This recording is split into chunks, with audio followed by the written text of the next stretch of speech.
We're joined today by, of course, Aidan Casserly from Scapula. Well, Scapula everything, because, Scapula's awesome. How you doing today, Aidan? It's good to hear from you again, Curtis. This is, oh wow. I don't know how many times we've talked together about comics and lunacy and stuff like that. We've been talking for quite a few years, but it's good to hear from you again. It's always great to come on to TGT Media and learn from other crazy cartoonists and hopefully amuse the good folks out there. Well, you're always amusing and entertaining and talented as well, too. So, Yo. Yeah, I know. But, Yo. We're talking about your newest Kickstarter campaign, and I apologize, I didn't realize that this had been going on. I've been swamped with other things, but tell us what this Kickstarter is all about. Okay, so this Kickstarter is all about the latest issue of Scapula. As those of you who backed the last campaign will remember, Scapula is no longer a regularly updated webcomic. It's a series of magazine-sized special jumbo issues that I do from time to time. This new one is called Scapula, Doubly Dark and Deadly. It has a very goth rock vibe to it, trying to bring back a lot of the female cast of Scapula, put them front row and center, which is something I've been meaning to do for a while, and it's good to bring back a lot of them again. But it has a lot of the good old stuff that I do too, a lot of the horror angle, a lot of the humor angle. Of course, I've tried to be funny with these, but at the same time, it's also challenging myself with new kinds of art and stories. The third story in this volume is a very dark and surreal tale that I like to think is different from anything I've done before with Scapula, but you'll see it for yourselves. Because I got the last book and I loved it. I loved the fact that it was entertaining and you had some great content and any power or any ability of any of your characters, one power, but you had to have, you could always have that one power, but what would be the drawback of that power? So here's the strange thing about superpowers were something that I had intentionally kept out of Scapula for a long time, because I think I never wanted superpowers to overshadow character and personalities. So powers have been very limited. Up to this point, I think the only superpowered characters we had were Dada Man, who has the power to drive people insane, which in this day and age is pretty redundant power to have. But the new issue actually does have a superpowered character whose name is Dio Sucre, and if you look at the cover, you'll be able to tell which is the new character for yourself, and Dio is able to self-replicate, which is not a power I would like to have personally, because as a Catholic goth artist, I hate myself quite a bit. But I think it would come in handy for a lot of other people wish they could be in several places at once and be able to accomplish a lot of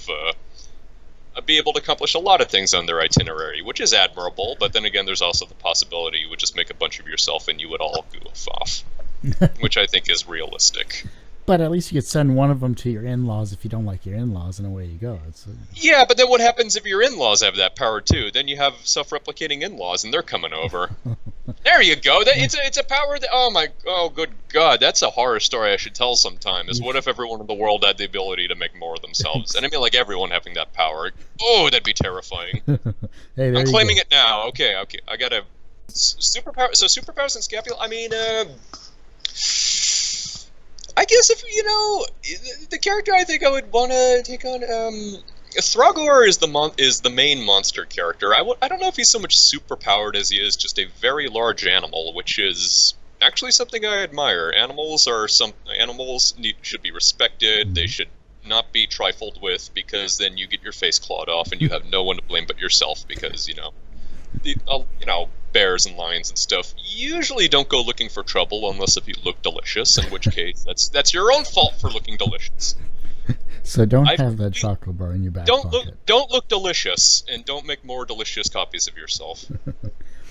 When you look at all of the characters you created over the years there, and specifically in this book, you said you're bringing back the female villainesses and all that other stuff. Was that just something you just finally decided, it's about time, or is this something you were leading into eventually?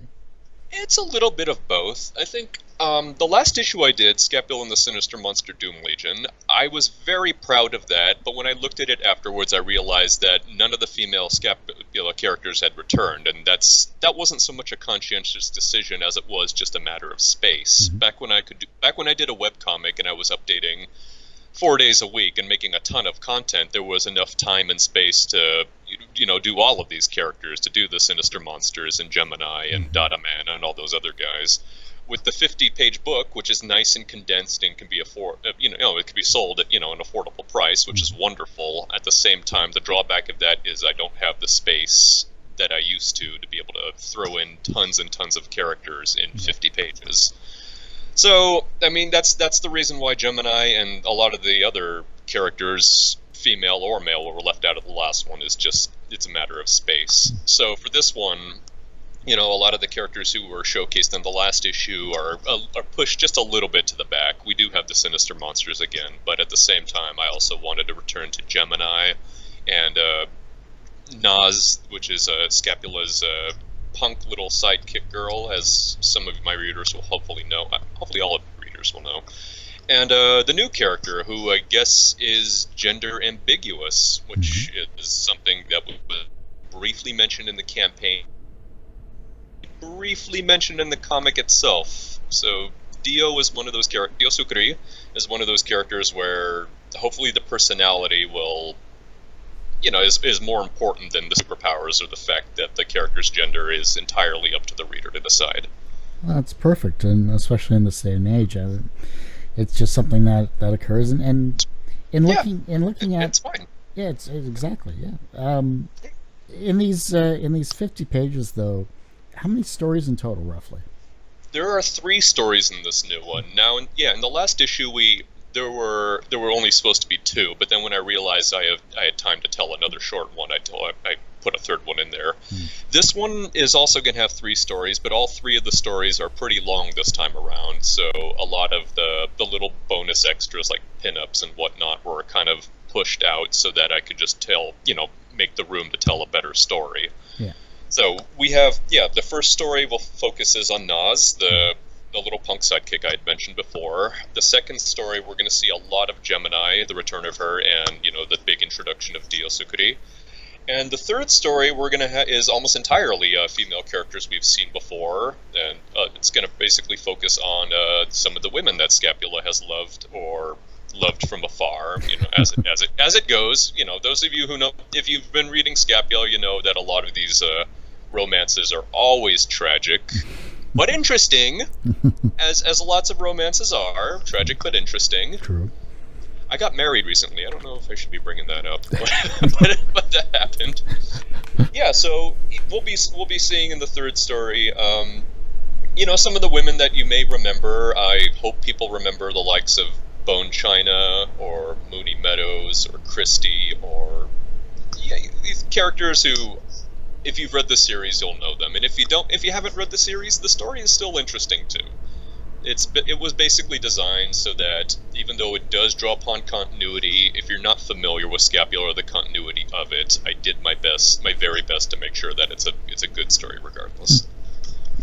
Now, once the campaign ends, though, are you going to be focusing on a new book, or are you just going to be kind of doing other projects? It's sort of one thing at a time. So once this new Scapula one's getting out there, I do have another graphic novel in the works. It is not Scapula, though. People who have been backing me on Patreon, that's patreon.com/Scapula, will know that I've been working on something else that it is similar to Scapula in that it does have monsters and sort of a horror theme, but it's not. It's also intended to be child-friendly, young adult-friendly, something a bit more. I'm trying to think what the word I'm going for. It's a little more Calvin and Hobbes innocence. It's more something that was intended for the comic strips a long time ago, and I decided to revisit it again just because I get nostalgic. I read all my old Calvin and Hobbes books again and realize that, I miss drawing stuff that was meant for the funny pages rather than, these dark and evil stories about Scapula getting run over by trucks and stuff. not that that's over necessarily, no. but one thing at a time. Yeah. So next year we'll find out what's going on with that. I don't know if there's going to be a Kickstarter for that. I'd rather not think about more crowdfunding if I don't have to, because at the moment we have the Kickstarter going on for Scapula Doubly Dark and Deadly. Please contribute. with the week left too. So with 5.5 days left by the time this is posted. And looking at your now married self and the comic world and the illustrations that you do, have you changed for the better? Oh Christ, I hope so. We're okay. We change a lot. I think it's kind of funny as Scapula approaches its 12th year. Mm-hmm. It's just thinking about where I was 12 years ago, and the art's changed a lot. I think the storytelling, I'd like to think it's gotten better. I'd like to think I've gotten better. I'd like to think maybe even Scapula's gotten better maybe not as a person, but just as a character? Fictional cartoon character. Screw it. He's still a punk. But hopefully I'm not. I mean, it's been wonderful making Scapula comics.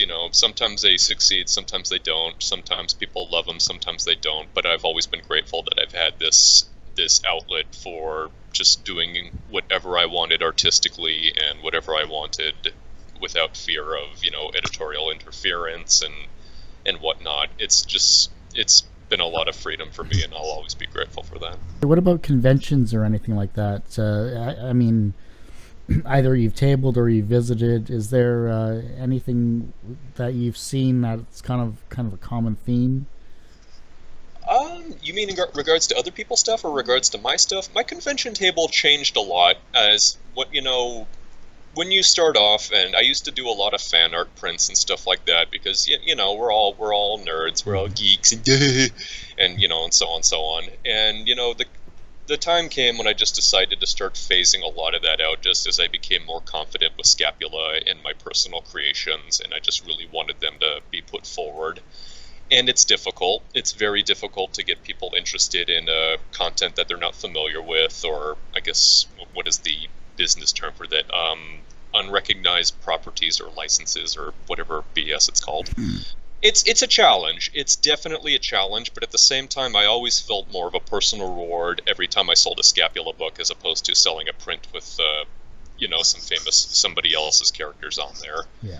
So it's still a challenge, but it's a challenge that it pays off for me in the artistic self-satisfaction sense. The very highbrow, hoity-toity, oh, look at me, I drew a skull-faced man. I have no idea if that answered your question or not, but wow, it's fun to read. I was kind of... I'll edit the question so that you sound better than I did. So, which isn't hard in this day and age. So, no, not at all. Where can we find the Kickstarter? Where can we find you on social media? And where can we help promote you? Oh, thank you. The Kickstarter is, once again, it's called Scapula Doubly Dark and Deadly. You can either go to Kickstarter.com and look it up, or if you just go to scapulacomic.com, the link is right there waiting for you. There's also bit.ly/scap2018 for those of you who can remember short little URLs like that. For social media, you can find me at Aidan Casserly Art. There's a page there where I post all sorts of art news, Scapula and otherwise. I'm on Instagram, just Aidan Casserly, and I'm sure if you look in your garbage can outside, I'm in there right now, scrounging at my dinner. You better not have given it to the friggin' cat, because I need it more than the cat does. If anything, the raccoons will take it first, but... Oh, God, you brought... Oh, man. I hate raccoons. They wear more dark around their eyes than I do. I think they're overcompensating. I think so too. You wear it I'm better. gossip. All right, there, Aidan. I really appreciate you coming on the show, and I hope you do well, of course, in the future. You're always welcome to come back on, as always. And thank you again. Yeah, this is once again. Thank you very much for having me on. This is. I don't even remember. Maybe this is the third or fourth time I've done T2T, but it's always wonderful to come back and hear from the other great artists who are on, and it's always great to hear from you too, man. So thank you very much. Well, no, thanks again. And of course, you can find Aidan's work as he said, and I'll post up the links on the video when I get that up on YouTube today. as well as his other amazing works as well. Follow his social medias because he's awesome. There you go. I've said it multiple times and I'll say it again. Of course, you can find this interview as well as every single other interview that I've done over the past 10 years on... Yeah, I know, crazy, 10 years. That's amazing. I didn't think I'd get past 3, to be honest, but... You did it. I did, yay. Yeah, good job, buddy. Yeah, I survived. You can find, of course, this interview and everyone else that we've had on the past 10 years, of course, at tgtmedia.com, as well as twogeekstalking.com. You can find me on social media at Kurt Sasso, KurtSasso, and Instagram and Twitter and Facebook and etc.